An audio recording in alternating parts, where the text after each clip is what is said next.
And joining us now on the phone is Ashley Henyan. She's a spokesperson for the Red Cross. Ashley, thank you for joining us. And I know what is a very difficult period for the organization as you're trying to give and help so many in need. Give us a sense of what's needed on the ground right now. Yeah, it's just absolutely devastating to see what this community has gone through. And right now, I think the biggest thing is time that's needed, because there's a lot of mourning that has to take place. There's been a lot of loss of property and homes and, of course, life. And it's just tragic to see what this storm has done to such a wonderful community.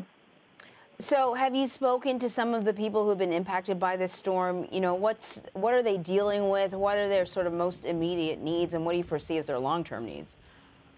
Yeah, when the Red Cross responds to an emergency or a disaster like this, volunteers come in from out of state to help, but there's also local volunteers that are deployed to help. And one of those volunteers told me yesterday that her plans today is to go to a memorial service for her elementary school son's classmate. And it was heart-wrenching, but it was also very, hopeful to see her still wanting to help out even during a trying time for her family. Mm-hmm.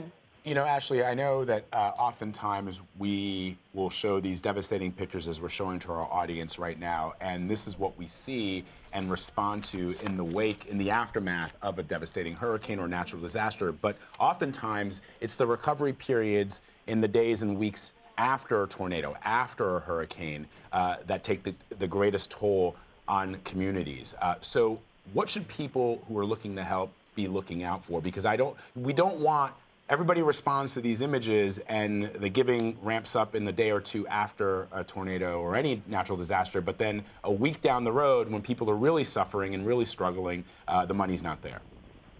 Yeah, I think anyone that wants to support disaster relief and help people in many different ways for this storm and other storms can go to redcross.org or call 1-800-RED-CROSS for numerous different ways that they can help.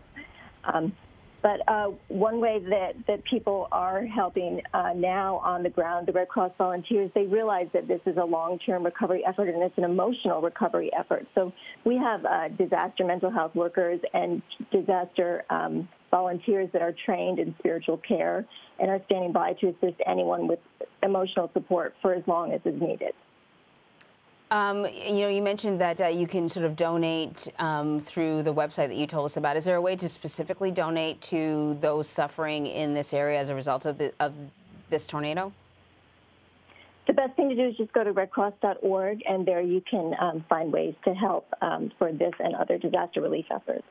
All right, Ashley, thank you very much. Thank you.